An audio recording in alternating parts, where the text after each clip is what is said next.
Hi everyone, so today I am doing these 3D snowflakes. I am using just regular printer paper for them and making them have 5 endpoints. You can do more, but for this one I thought I'd do 5.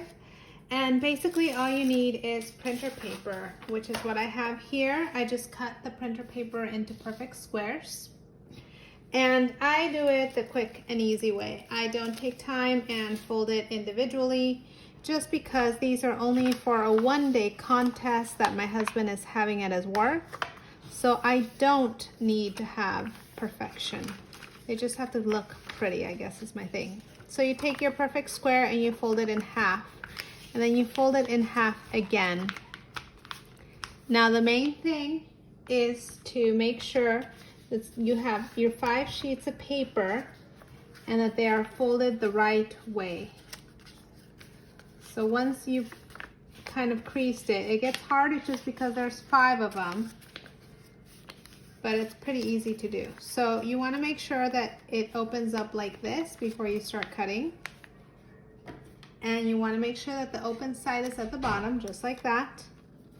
You take your scissors and you can cut in the middle or you can cut from the outside. Now my rule of thumbs for this is you're going to use tape. And in order to tape them, I suggest that you make it as wide as the tape, the strips. You don't want to make them too thin because it just makes taping so much easier. So I feel like that's exactly the right thickness.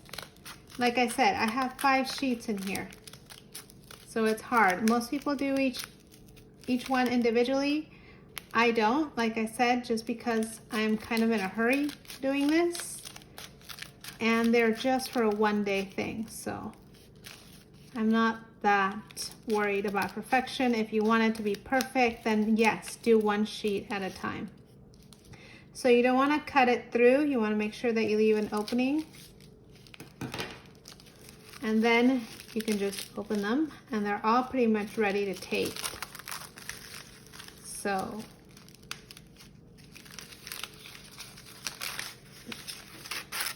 want to get to the middle one, and once you've gotten to the middle one, you can go ahead and get your tape for this. Now the easiest way that I was able to do this was I alternate. So I take the middle, and I know it's going to be taped this direction, so I do that, skip one, and then do the next one. And like I said, this is why I like to make them a little thicker, because you can perfectly put the tape there. If you make them too thin, then the tape is too thick. So I just keep on doing that for all 5 of them.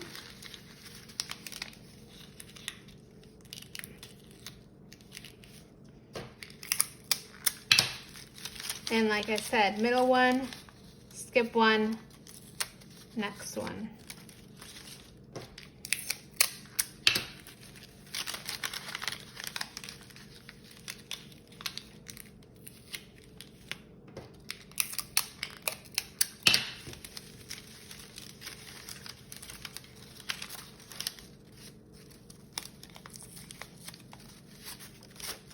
So that's 3 of them.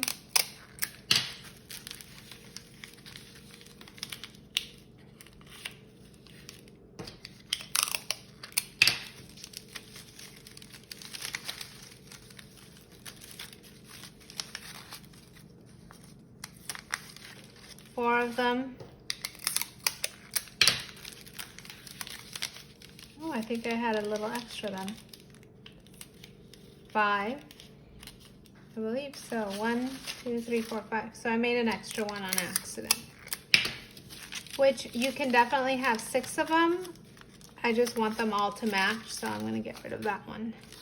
So once you've done that, you can go ahead and turn it around and do the other side.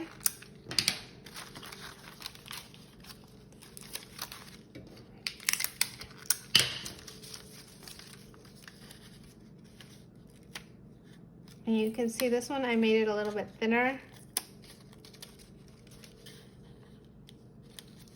so the tape goes a little bit over the edge, which is what I was trying to avoid.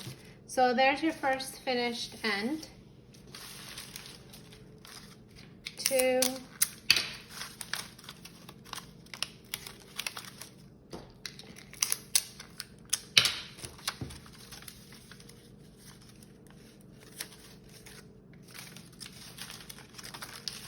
3,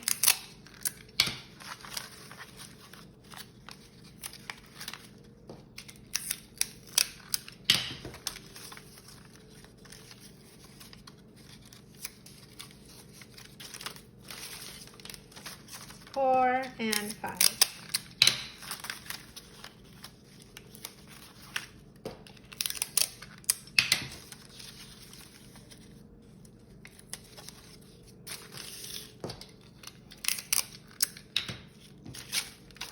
Last one.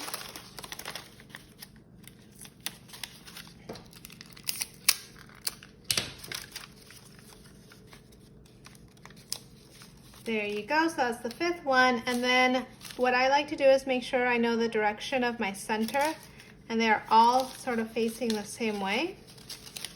So I just grab all of them and I meet them at the peak. Like I said, all of these centers facing the same direction. Turning it around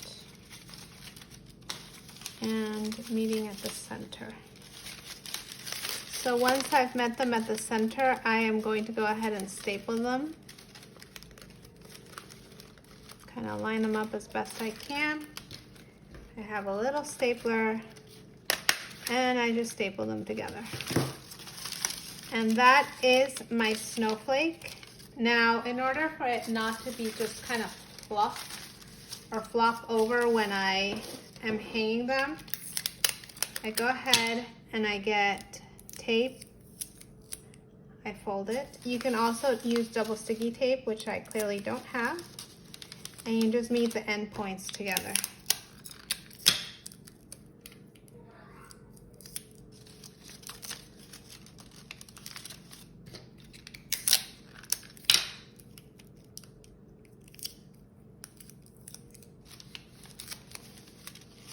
So if you have a lot of these to do, and they don't need to be perfect, this is a great method on how to make them.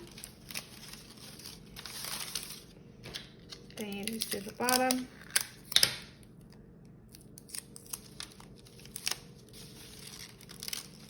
Meet up at that point.